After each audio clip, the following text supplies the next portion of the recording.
इस देश को खतरा अमेरिका से नहीं है, इस देश को खतरा पाकिस्तान से नहीं है, उसकी औकात नहीं है कि भारत का बाल बाका कर पाए। इस देश का खतरा यहाँ के चंद गद्दार नेताओं से है जो संसद में बैठकर देश का सौदा कर रहे हैं। दीवारा में गया तो एक 80 साल की बुढ़िया हमारी दादी माँ ने कहा कि 2020 में हमको 5 किलो राशन मिला था, उसके बाद नहीं मिला। जब कहिला तो कहेला कि देव देव, तो मैंने कहा आप बताइए कि जब वो चिता पर पहुंच जाएगी तब राशन मिलेगा उसको, तेरे ही के लिए क्या? ये आलम है। इनकी आंखों में सूअर का बाल है। 50 लाख से 1 करोड़ रुपया पाता है। 50 लाख से 1 करोड़ रुपया कमावे में तो बेईमानी करे पर ही नेता लोगन के भैया। घर में रहता हूँ, ऐसी घर में रहता हूँ। अब ये 5 साल के बाद मुर्गा खातिर पैसा दिए, ला भैया मुर्गा खा रहे लोगन, तोरे पैसा से मुर्गा खा के तुम वोट देती, एक बाद 5 साल माल पीला तू, घर बनवावा कच्चा से पक्का तू, ट्रक निकाला तू, 20-20 गाड़ी से घूमा तू, हमसे बड़ा बेवकूफ क्या हो? और भैया निरहुआ के सिनेमा में जितना पैसा मिलेला, एक सिनेमा का 50 से 1 करोड़ रुपया पावे लोग। एक सिनेमा के 50 लाख से 1 करोड़ रुपया पाता है। 50 लाख से 1 करोड़ रुपया कमावे में तो बेईमानी करे पर ही नेता लोगन के भैया। हाँ, जब तक बेईमानी ना करी है, सांसद निधि से माल ना चुराई है, तब तक पैसा ना कमा पाई है। और बेवकूफ बना के प्रधान से लेके सबको सेटिंग करी है। तो भैया जब यह पैसा कमाए खातिर चोरिये करे कहो तो हमारा सिनेमा का बुरा हो। एसी में शूटिंग करा, लंदन जा, हवाई जहाज से आवा, एसी कार में रहा, लेकिन नहीं, इसी मिट्टी में एक दिन मिल जाना है। इसीलिए निरहुआ को भी दर्द है, नहीं जो इस समाज ने दिया है वो इस समाज को वापस करना है। हमारे माताएं बहनें बुजुर्ग भाई सबसे मैं निवेदन करूंगा, मात्र 2 साल का टाइम है। 2 साल के लिए वो लोग भी जो भाजपा के नहीं हैं, जो दूसरी पार्टियों के हैं वो भी, जो भाजपा के हैं वो भी, 2 साल के लिए इस नचनिया को आप लोग जिता दीजिए। अगर 2 साल में इसने 20 साल के बराबर वाला काम नहीं किया तो दोबारा न वोट मांगने आएगा, न बतासा और तमाशा वोट मांगेंगे।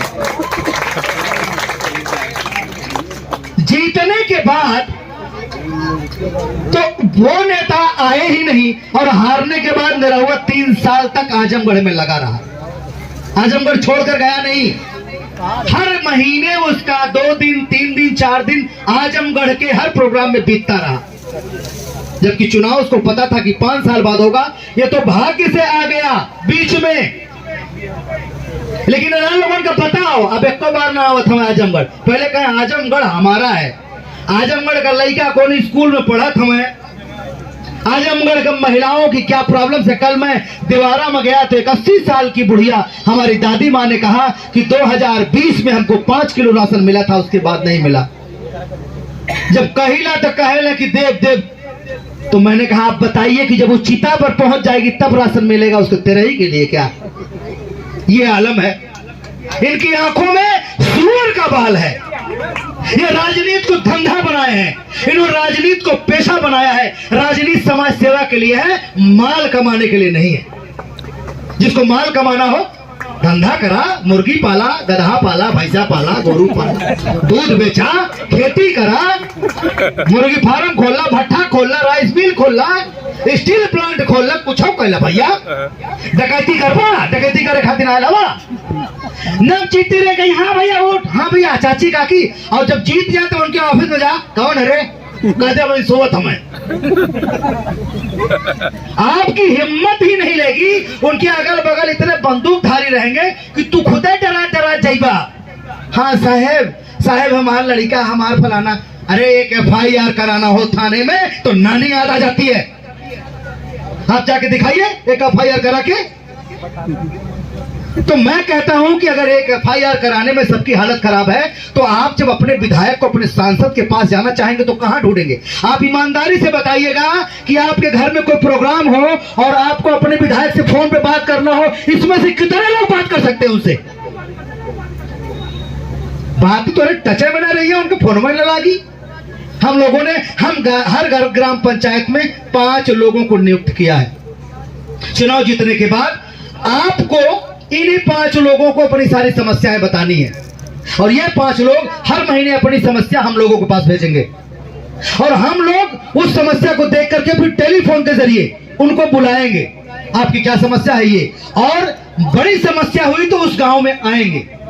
अगर मनरेगा का पैसा मजदूर को नहीं मिल रहा है, शौचालय का पैसा, हमने ये भी सुना है कि किसी किसी गांव में प्रधान जब 1 लाख 1.5 लाख 2 लाख आवास का दिया जाता है तो कहते हैं कि 40,000 एमएल से हमारा कमीशन दे दिए। सही है। अब बतावा 1.5-2 लाख बेचारी पावत हो, बेचारा पावत हो, वही में से 40,000 तू मार लेता हो तो घरवा कैसे बनाई अपनू? शौचालय के 10,000 12,000 मिली, 3,000 रुपये कमीशन हो, तो इस कमीशन की शिकायत जानी चाहिए कि नहीं जानी चाहिए? हम इन सब पर गौर करेंगे, क्योंकि हम डरने वाले नहीं हैं, भूखमंगे नहीं हैं, और ना हम पैसा कमाने के लिए आए हैं। ईश्वर ने हमको नाम दिया है, दौलत दिया है और शोहरत दिया है।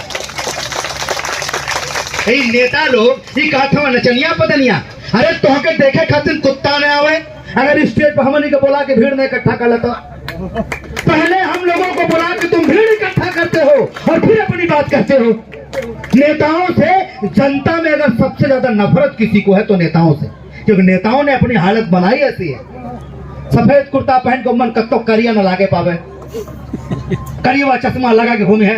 हमारा अभिनेताओं का काम है भाई कुर्ता पजामा और पहन कर सच समझ करके नाचना, हम नचनिया लोगों का काम है, आपका काम थोड़ी है। आप क्यों नचनिया बन रहे हो भाई?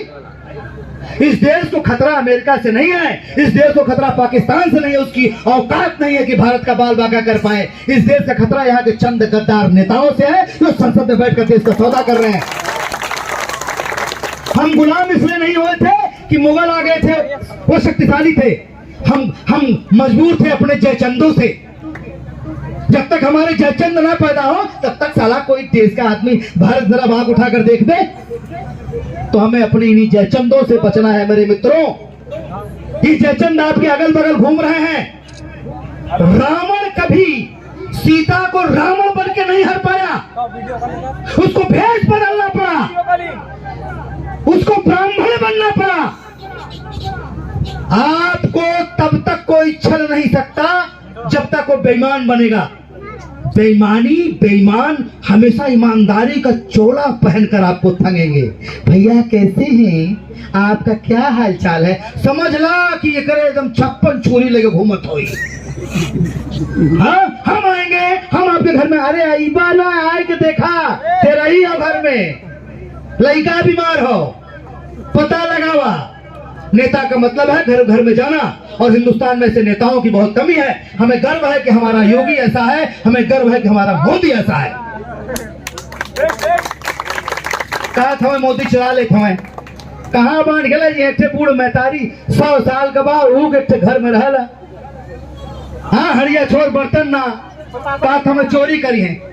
भाई ऐसे नेताओं को जिताइए जिसका घर भरा है।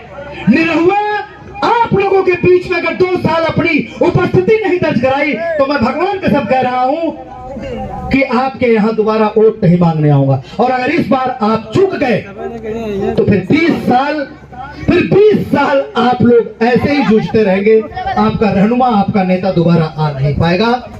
23 तारीख को आप लोगों के सामने हाथ जोड़ रहा हूं। फिर यही माताएं बहनें अगर 2 साल बाद यह नहीं कही कि वो मोटा बतासा जो आके बोलकर गया था बहुत अच्छी बात बोलकर गया था, और मैं इस गांव में मुंह भी तभी दिखाने आऊंगा जब इस 2 साल में हमारे निरहुआ प्रूफ करके दिखा देंगे। इससे ज्यादा कुछ नहीं कहूंगा। हर हर महादेव, जय श्री राम, जय श्री राम, जय श्री राम, जय श्री राम, जय श्री राम। भारत माता की, भारत माता की जय श्री राम, जय श्री राम। मेरे भाइयों, इस परासी के पावन पूज्य धरती पर सभी माताओं, बहनों, बड़े बुजुर्गों को मैं सादर प्रणाम करता हूं। मैं ज्ञानपाल सिंह, आपके पड़ोसी गांव खानपुर का रहने वाला, मुबारकपुर विधानसभा का संयोजक हूं भारतीय जनता पार्टी का। आज सुबह से हमारे बतासा भैया, सुशील भैया और हमारे आयात भाई जी आप लोगों के बीच में आने के लिए कल से बेचारे व्याकुल थे। कहे कि हम पिछली बार भी आपके गांव सभा में आए थे, इस बार भी आएंगे। हमने कहा बिल्कुल भैया, आपका स्वागत है हमारे क्षेत्र के तरफ से। और अभी अभी खानपुर से सभा करके आ रहे हैं हमारे कलाकार, लोकप्रिय कलाकार दिनेश भैया के समर्थन में। और अभी अभी बतासा भैया ने कितना सुंदर आपको बताया कि दिनेश लाल यादव जी खुद एक भोजपुरी के सुपर स्टार नहीं, जुबली स्टार है। उनको पैसे की लालच नहीं है मेरे भाई। और हर कोई व्यक्ति चाहता है कि हम अपने लड़कियों को अगर पढ़ाएं तो एक अच्छे स्कूल में पढ़ाएं, हम अपने लड़की की शादी करें तो एक अच्छे लड़के से करें, हम नौकरी पाए तो एक अच्छी नौकरी पाए। उसी प्रकार आपको जब वोट का समय आता है तो आपको जात में, बिरादरी में, धर्म में, भेद में बांटा जाता है। आपको एकजुट होना पड़ेगा और निर्णय लेना पड़ेगा कि हमारा एक वोट हमारे देश के विकास में निर्णायक साबित होगा। यह आपको फैसला लेना पड़ेगा। समय बहुत कम है, अभी कई जगहों पे सभाएं हैं, इसलिए बहुत कम समय में आपका लेना चाहूंगा। ग्रामवासियों, मैं बताना चाहता हूँ, मेरे जैसे अदना व्यक्ति, एक सामान्य घर का रहने वाला दिनेश लाल यादव जी एक भाई की तरह मिलते हैं तो कंधे पे हाथ रख के कहते हैं और ज्ञानपाल भैया क्या हालचाल। आप सोचिए, आपके क्षेत्र में धर्मेंद्र यादव भी है, जमाली भी है, क्या आपके साथ ऐसा व्यवहार करते हैं?